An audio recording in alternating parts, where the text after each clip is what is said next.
So, how does the supply curve work in a competitive market? We look at the short run with the market supply and a fixed number of firms. For example, that's on your PowerPoint and I believe in the book. Let's take 1,000 identical firms, and we're trying to decide if they should enter or exit in the short run and in the long run. So each firm's short run supply curve is a marginal curve above the average variable cost. To get to the market supply curve, we add the quantity supplied by each firm in the market at every given price.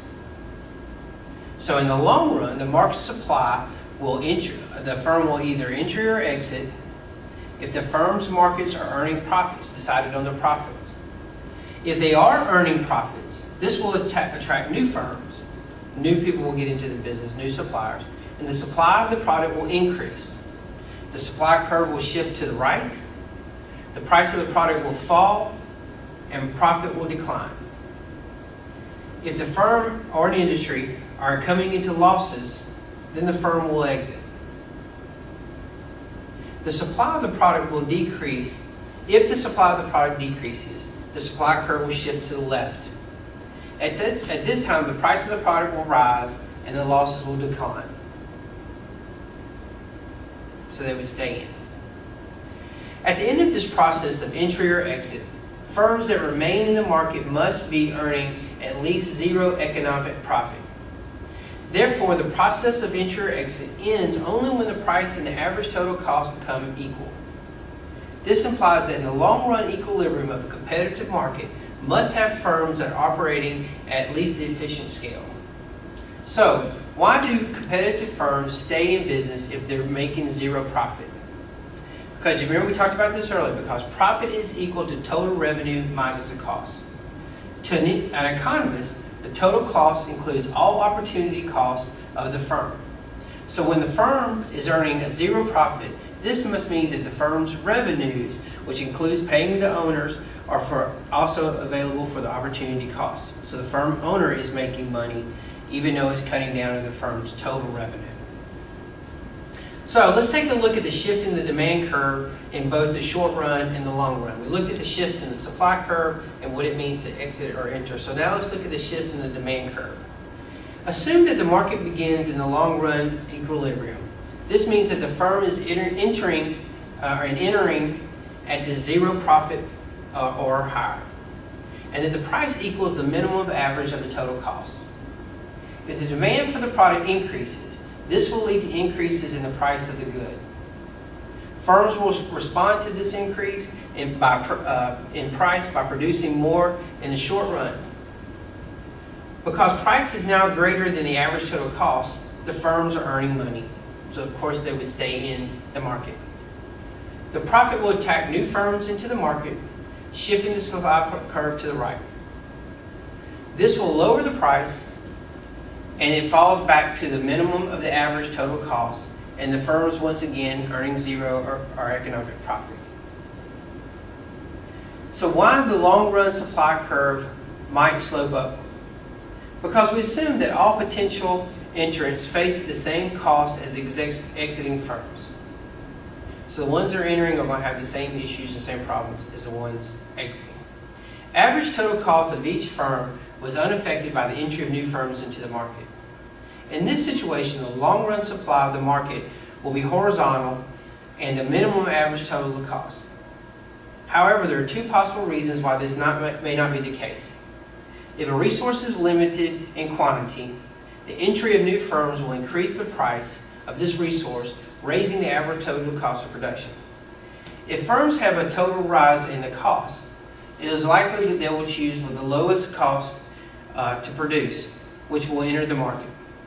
If the demand for the product then increases, the firm that would have entered with the less likely profit will then start to lose, and they may choose to remove from the market.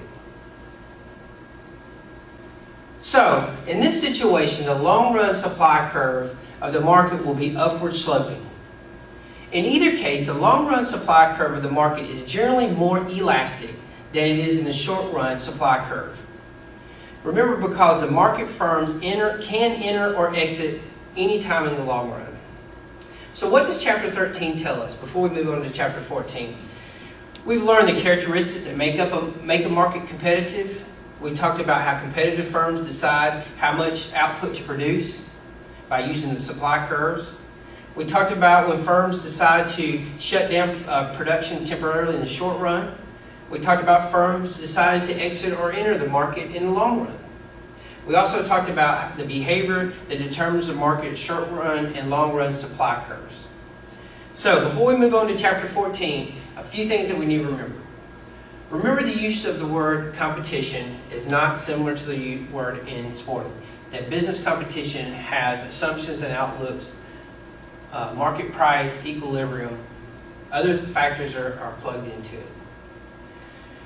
Also, in a perfect competition, can only change the level of total revenue by varying the level of output, because they have no ability to change the price. Remember, they're price takers. By definition, average revenue is always equal to the price, but marginal revenue is equal to the price only for firms that operate perfectly competitive markets. When finding profits on the graph, we must always find the average total cost of the profit maximum level of output. So remember, we talked about economics viewpoints and accounting viewpoints. So remember, what are the differences between the economic profit loss versus the accounting profit and loss? Well, remember, the economic costs always include all of the costs and all of the resources, including normal returns to profit. The compensation for firm owners for the risk and the other efforts put into their own business. Always remember that no matter what the shape of the long-run supply curve, an increase in demand will always lead to the rise in the price in the short run, and a decrease in demand will always lead to a drop in the price in the short run. And because of that, a competitive firm is a price taker. Its revenue is proportional to the amount of output it produces. The price of a good equals both the firm's average revenue and marginal revenue. To maximize a profit, a firm must choose a quantity of output such as the marginal revenue equals. Because marginal revenue for a competitive firm equals the market price, the firm chooses the quantity so that the price equals the marginal cost. Thus, the marginal cost curve is what is depending on making the assumptions and predictions based off the supply curve. So in the short run, when a firm cannot recover its fixed costs, the firm will choose to shut down temporarily. If the price of the good is less than the average variable cost, in the long run, when the firm can recover both fixed and variable costs, it will choose to exit if the price is less than the average total cost. So, in a market where free market entry and exit are allowed at any time, profit is driven by zero in the long run. In this long run equilibrium, all firms produce at the efficient scale. Prices equal the minimum of averages, total cost, and the number of firms adjust to satisfy the quantity demanded at this price. Changes in demand have different effects over different time and horizons. In the short run, an increase in demand raises the price and leads to profits, and decreases in demand lower the price and leads to losses. But if firms can freely enter and exit the market, then the long run number of firms adjust to the driven market back to the zero profit of the equilibrium. So it all comes down to, if the supply is there and the demand is there, you'll continue to see an increase. But as supply outreaches the demand, you will see a decrease. As we move to chapter 14, we'll talk about monopolies and how they're affected in a competitive firm. So, thank you for watching. You should be about to take your final. If you have any questions, what you need to have learned in this chapter is mainly the terms and the concepts. Be familiar with the formulas. Anything that's on your test, you should be able to use your book, PowerPoint, and other online resources to be able to be successful at your test.